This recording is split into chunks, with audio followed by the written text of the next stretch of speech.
In the beginning of the film, we follow two horsemen in the wilderness. From a distance, we see them go between mountains and Caucasian shepherds. Once we get closer, we see that they are a couple, stopping on the top of a hill, dancing, having a great time, and sharing an intimate moment to an extent that makes us feel like a third wheel. One of them is Ali Shervancha, a young man from Azerbaijan. In the following scene, while walking in the middle of nowhere alongside his old man, he tells him that he wants to marry someone. His father, who is a distinguished man, is ready to find the best fit for his son. However, Ali, having already chosen his partner, tells him that Nino Kipiani is the one that he wants to marry. The father, despite the fact that Georgians generally have slim hips, is on board with this idea. As Ali explains to him, the main reason for Ali's decision is love, even though, as his father jokingly added, it's never a good idea. In an instant, from the Azerbaijani mountains, we are transported to Tbilisi, the capital of Georgia. We see Nino Kipiani and his family in a carriage, and we understand that she is, too, from a distinguished household that is trying to present itself as an exemplary Western family. Nino is remembering the way she met Ali, who is returning from the past, at his graduation celebration. Ali meets Nino's father, who congratulates him on successfully getting an education. Nino's family is strongly dedicated to education, and while the three are having a conversation, she is looking at him stealthily, mesmerized by his charm. Ali notices it, and after Nino looks away shyly, he asks her out to dance. Returning to the present, numbers of guests are gathered in a Kipiani summer residence. All were dressed according to Western custom. A young man named Malik, who presents himself as a business partner of his father, sits next to Nino. Prince Ali Khan also arrives at the residence and joins the feast, catching Nino's glance right away. As Ali sits down at the table, he congratulates Nino's father for his ennoblement. A servant approaches Ali and offers wine, which he politely declines, but his father tells him that it will do no harm to him, underscoring that it would be rude to refuse drinking wine according to the Georgian custom. Nino, seeing that Ali is in trouble, quickly decides to help and says that, since Ali is Muslim, he doesn't drink. However, Ali, in order to win his lover's father over, breaks his religion's law and makes a toast to Prince Kipiani, leaving the man extremely delighted. Prince Kipiani's business partner doesn't like this at all and tries to drag him into a disagreement.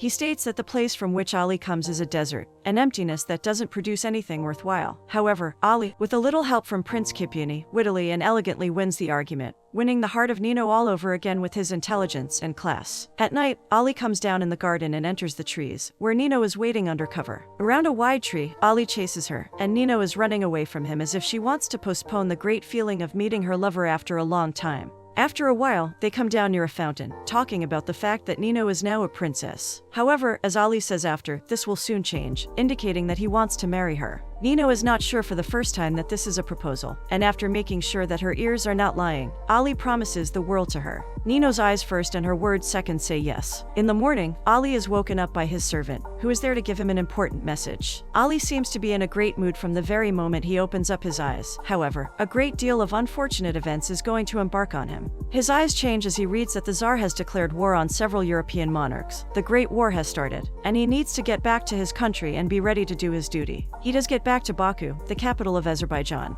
In Shervanshahir's palace, he meets with his father and discusses the war with him. He says that he is ready to fight for the country's cause, but not for Russia, which invaded them 100 years ago and took all the power Ali's family had. Ali's decision is that he won't participate in this war against others. His friends are taken aback by his actions. However, fighting for another country 2,000 miles away is not what Ali wants. For him, honor and common sense are more important. Soon, Ali goes to Nino's father to ask for her daughter's hand. Prince Kipiani and his family are in Azerbaijan at the time, since he is in the oil business, which thrives during war. Ali, with his financial security, education, and noble family, feels comfortable. However, Prince Kipiani turns him down. Nino's age, Ali's religion, and the raging war are the reasons. The prince thinks that they should wait it out, obviously meaning that he is not willing to give his daughter to a Muslim man. Ali is devastated and doesn't say a word. He rushes back to the city, where he comes across Malik. Malik notices that Ali isn't alright and listens to him, resentfully talking about what happened.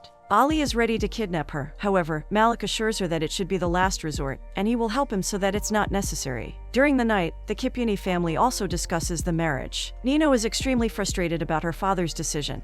However, even her mother thinks that to trust a Muslim in marriage like this is naive. Then, Malik, Ali, and Nino go to a restaurant together to arrange a meeting with Nino's family. However, Malik seems to not mention anything about Ali. In the morning, after he has breakfast with his friends who went into battle and clearly regret it already, he walks around the city and sees Nino on a balcony of some building. After Nino comes down, she tells him that Malik is trying his best to change her parents' minds. But to no avail, Nino's mother still calls him a wild Muslim, a pseudonym that Ali is quite fond of. They walk around the city, and the sudden appearance of a group of soldiers, some wounded, makes Nino look away. Later, they have a meal with a representative of the Azerbaijani government, Fatali Khan, who admits to Ali that Russia's success so far in the war does not make him happy, even though Azerbaijan is their ally. He wants to regain independence for his country, and for that to be possible, Russia must fail. Ali doesn't say this, but his glance still reveals that he is on board, despite the fact that his father does not think so. Going forward, Nino calls Ali to tell him the news. Malik is there and is trying to convince Nino's family that mixed marriage is the best way in contemporary times, but the sneaky look in his eyes and the fact that Ali was still not mentioned raises the tension. Nino has to go to the opera with Malik, and the conversation is cut short. Nino and Malik sit together. He is clearly in love with Nino, since he only looks at her rather than looking at the opera. In the following scene, the noblemen of Azerbaijan are gathered to discuss their next steps. Prince Ali agrees with a man who says that helping Russia destroy their culture is senseless,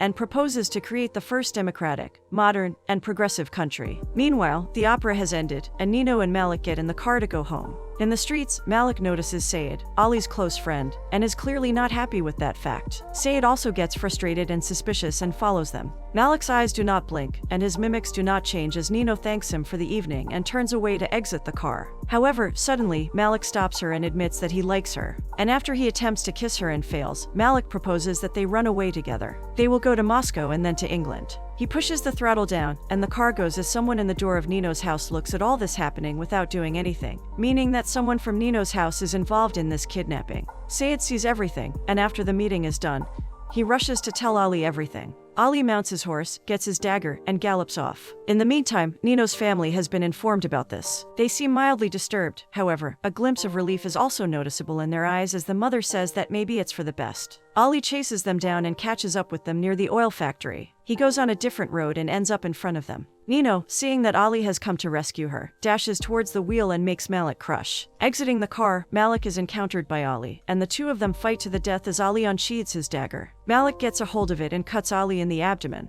Grappling each other, they end up in an oil puddle. Eventually, Ali gets the upper hand and puts the dagger inside Malik's chest, ending the fight. As Nino approaches Ali, his friends catch up to them too, and one of them returns Nino home. In the following scene, Nino enters home grudgingly. Alone and in shock, she goes upstairs and tells her parents that Malik didn't have a chance to use power against her. He's dead. Duchess Kipiani cries out at this news, while Prince Kipiani stands there in heavy silence. In the meantime, in his palace, Ali's wounds are being taken care of. His father informs him that Malik's family has put a price on his head and he has to leave, exiling into the mountains with his people. That night, the Kipiani family visits Ali's palace. After all that's happened today, no one will be willing to marry Nino, and because of that, Nino's parents will propose the marriage. However, they are rejected by Ali's father, who states that Ali has already left, and the Kipiani family leaves the party empty-handed and in despair. In the following scene, we see wounded Ali, the victim of an eye for an eye, being secretly carried with a cart into the mountains. Once they reach a certain distance, Ali mounts his horse, and he and his friends go their separate ways. It seems like the lovers are separated for good, never to reunite again throughout their lifetime of loneliness. Kazimullah, Ali's cousin, considers their arrival an honor and gives Ali a new home. The prince is very ill, however, as the cousin says, no one is ill for long in Dagestan. Nino, changed by the grief, can't attend the masses anymore because of Malik's family's demand, while Ali turns to all kinds of methods in order to get rid of the pain in his body and in his soul. If all this was not enough for them, Nino's family decides to send her to Moscow, where she might find a suitable partner, and by this decision, they seemingly kill all of the chances there are for Ali and Nino to reunite. Devastated by this, Nino seeks solitude in the church, awaiting God's intervention. However, God stays silent, and Nino understands that only she has to take action. That night, she visits Sayed in secret and, despite his cold refusal, convinces him to take her to Ali. After walking into the empty and enormous desert's hostility, she finally arrives in the village, walks in Ali's new hut, and sees him sleeping, changed by the events that took place. She slowly approaches Ali's bed, walking silently towards him without saying a word, only looking at him, and this gaze, as if loud and having sound, wakes Ali up. He looks at her, slowly opening his eyes, as if the dreamlike arrival of a lover who was seemingly beyond his reach is a continuation of the dream he was just having. After realizing that she is here, Ali quickly stands up and asks her how she came here, as if he needs proof that all this is not a mirage, a desert trying to play with his mind. Fortunately, it is not, and now, after all those countless times spent without each other, they can embrace, kiss, touch one another without anybody standing in their way. After some time, Ali comes out of the balcony and calls out to Said, telling him to go fetch the mullah to give them a proper wedding immediately. However, there is no need for a mullah since Said knows how to conduct a marriage. He prepares the papers, and they are married in front of a village. Despite their differences in religion, in our culture, their bond is now strengthened by marriage too. And now the new life of the two has started, somewhere in the Caucasus Mountains. A simple and beautiful life of working outside of the comforts of the city, but a much happier life. This is what Nino tells her parents in a letter. As her father's reply suggested, they should both go to Norway, a neutral country. However, in a raging war, that is not possible, and the life of simplicity makes much more sense for a newly created family. Seasons pass like this, and in the autumn of 1917, Ali's father visits them. When he and his son are having a meal, the old man tells him the news. The Tsar's representatives have fled Azerbaijan, and now all Azerbaijani troops, freed from their service, are returning to their homeland. Malik's family has fled to Moscow, and Nino's family, to Tbilisi. Ali and Nino can return to Baku now. Their life in the mountains can end. There is nothing in their way. During that evening, the two of them discussed it. Nino loves the village and their lives to such an extent that returning back to Baku seems scary and senseless. However, this is the best chance that Azerbaijan is going to have to take back its independence, and Ali is eager to be there, in the center of it all. And so they decide to leave. After traveling for a while, they see the city. However, it does not look the same. A battle is about to begin, and streams of black smoke are hanging above Baku. Once they enter the city, Ali and Nino approach a group of soldiers. Ilyas, Ali's friend, is talking loudly, stating that the deserters from the Russian army are raiding villages around Baku, and soon they are going to be here. Everyone, including Ali and his two friends, one of whom now has an eye patch, are preparing to fight.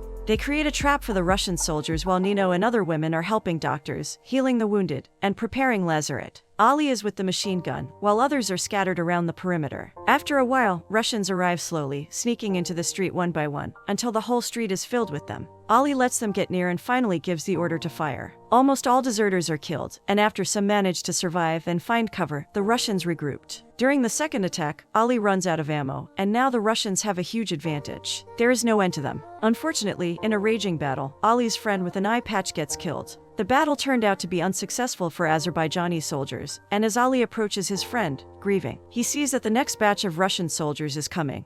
They have to leave behind their fallen comrades and the city that is about to be destroyed quickly. Ali rushes into the lazaret to fetch Nino. He tells her that they must leave quickly, and in the midst of a raging war with explosions and gunfire, Ali says that he is going to stay here with Ilyas, and Nino must leave for Persia with his father. Nino insisted on staying here with him. Now she needs to be with Ali more than ever because one more reason has been added to love. Nino tells him that she will call the baby Ali, indicating that she is pregnant. Gratified by this news, Ali and Nino leave the city behind, going their separate ways once more, knowing that they might never meet again. Nino is transported to Tehran, Persia, where she is shown to her courtiers. In a completely different social environment filled with Muslim women, she has to find herself and her place, away from her lover. Later that day she speaks with a seemingly older woman, and their interaction once more assures her that there is no place for her here. However, the woman's intentions are good, and she gives Nino a necklace, adding that it will protect her from any future rivals. Meanwhile, Ali is in a camp outside of Baku with Azerbaijani soldiers, awaiting news but to no avail. In the following scene, Nino, who is slowly getting mentally worn out from the dullness of life, engages in the first conflict with her new and strange environment. She plans to go to the bazaar. However, walking inside her court, she sees the eunuch preparing a veil for her. She is not going to wear that, and if she has to in order not to get arrested, then she won't go anywhere at all. She rudely sends the eunuch off, staying inside her room for hours, sending a letter to Ali, asking him to come for her, for there is nobody she can talk to here, nobody to bond with. However, months pass without an answer from Ali, who's involved in guerrilla warfare against Russia's military forces. As Nino's belly is getting bigger, she thinks of the older times of dancing and harmony with Ali, and those memories alone help her endure countless hours of solitude. After a cold and terrible winter, in May 1918, Ali arrives in a camp and sees Fatali Khan, who just got there that afternoon. After a warm welcome, Fatali says that he comes with enormous news. He is here to proclaim the independence of a new country by the order of the National Council. From the top of a hill, filled with sunlight, in front of a small army of Azerbaijani free people, he declares the creation of a new sovereign country, the Azerbaijan Democratic Republic, that will guarantee the rights of all its citizens. Flashing forward, we see Nino sitting in a garden, killing time by reading, focusing only on the words in front of her. By that time, the war has ended, and Ali, having done his duty, is returning to her. We see him entering the garden, looking at her in silence, not saying a word, just like Nino did when she ran away from the city to the Dagestani mountains. This time Nino is not sleeping, but I still can't notice him. Ali approaches her quietly, and his presence alone, just like hers before, is loud to the extent that Nino raises her head, relieved that he is finally here. Ali kneels down and kisses her belly gently. This time, however, their reunion is not as peaceful. Nino suffered too much in her new court, feeling secondary. When discussing their future, Ali says that before the baby is born, they have to stay here in Tehran. But Nino can't wait any longer. She can't stand feeling like a prisoner. She wants to go home and be free. Furthermore, Nino can't even stand being around Ali anymore, so she tells him to go away. At night, they sleep separately. Nino seems to regret her reaction and approaches Ali. He slowly leans towards her, and then Nino asks the most important question. What is more important for Ali, the country or family? Ali sighs, shoots her a decisive look, and kisses her passionately, indicating that she and their new baby come first. In the following scene, Ali's father and him are waiting outside while Nino is in labor. The eunuch rushes out and informs them that it's a girl. Ali runs into the building to have the unforgettable experience of seeing his wife holding their firstborn child. They express their love, looking at the newborn as if this moment has just killed all the struggles they encountered along the way. After some time, Ali goes outside to say goodbye to his father. He and Nino are about to go to Baku again, while his father is staying in Tehran. They are talking about the circumstances in Baku, and the father's words assure him that the current peace is temporary. Everything is going to fall apart soon. In the summer of 1919, Nino and Ali arrived in Baku. Ali meets with Fatali Khan, who is now the prime minister, and after a short conversation in which they exchange their views on the risks that they are up against, Fatali Khan offers him the opportunity of becoming a deputy foreign minister. Pleased by this opportunity, Ali happily accepts the offer. In the next scene, there is a banquet inside Ali's renovated palace with distinguished people from around the globe, Nino's family included. During the meal, Ali tells Fatali Khan some great news. The High Commissioner said that the Treaty of Versailles has granted Azerbaijan full nationhood and diplomatic recognition. And so comes the time of peace once more. The wheel of fate is turning in the lovers' favor, but not for too long. 6 months later, Ali and a small group of Azerbaijani soldiers arrive at the borders of Russia to conduct reconnaissance. Unfortunately, they find out that 30 Russian soldiers are camped near Azerbaijani territory, and no European treaty is going to stop them. Back in Baku, the prime minister still feels secure and considers the news as mere maneuvers of Russia's army. However, Ali is not convinced that Russia only intends to make them lower the oil prices. In the meantime, Nino, after being away from his father for so long, has a pleasant conversation with him. However, at the end, Prince Kipiani tells her that Baku is no longer safe, that the Russians will surely come to its oil, and they have to flee Azerbaijan as soon as possible. Nino says no, of course, but a spark of consideration still covers her face. In April 1920, the family was having a peaceful meal out on the balcony when Ali received an urgent call. Ilyas tells him abruptly that the Bolsheviks have crossed the border, commandeered trains, and are coming for Baku at once. Ali leaves quickly. The war is about to begin as Russian soldiers enter Baku, killing civilians along the way. They even enter the church, where Said is praying alone. He looks up at them, knowing that nothing can be done and that he will be dead soon, and he receives his fate without blinking. Meanwhile, Azerbaijani soldiers are outside Baku. Inside a train, Ilyas is informed that the Russians are winning, and he tells the prime minister that they will do anything to ensure his escape from the territory. The train becomes silent at once, and when they arrive at the station, soldiers come down. The prime minister salutes Ilyas for his courage, while Ali watches them from the train. Suddenly he understands what he has to do and tells Nino to wait for him. He comes down, approaches Ilyas, and after a small conversation, Ali returns to his family, telling Nino about his decision, knowing that it might be devastating for her. Ali is going to stay with Ilyas for a couple of days to help him. Nino panics reactively, imagining the worst outcome. However, Ali explains to her that she and their daughter mean the world to him, and exactly because of that, he must secure a safe country for them and courageously and honorably protect his land. Nino understands it, and during the little time they have left, they talk about their future honeymoon in Paris once the war is over, as well as their future house with a garden. They kiss each other, knowing that this war might be the end of their story. Ali descends from the train and looks at his family, running on the platform and saying goodbye until the train disappears from sight. In the following scene, Ali is alone, preparing explosives to blow up the bridge, while the Russians appear in the distance near him. Azerbaijani forces are covering him, but the Russians are too many. He has to be quick. Ali manages to get back with his comrades without getting hurt, and Ilyas blows the bridge up. They go forward and start shooting at the enemy from beneath the rails when Ali gets lightly wounded in the ear. Ilyas also gets shot, however, the damage isn't light this time. He gets a bullet in his chest, and Ali, seeing this, suddenly fills with fearlessness. Thinking of Nino and their daughter, he goes up the bridge recklessly to face hundreds of Russians alone, and after firing a few bullets, he gets shot several times. Falling in battle, he recalls the time spent with Nino, her face and her touch, while Nino is still in train with their firstborn, not knowing, but maybe feeling, that this time, their separation is final.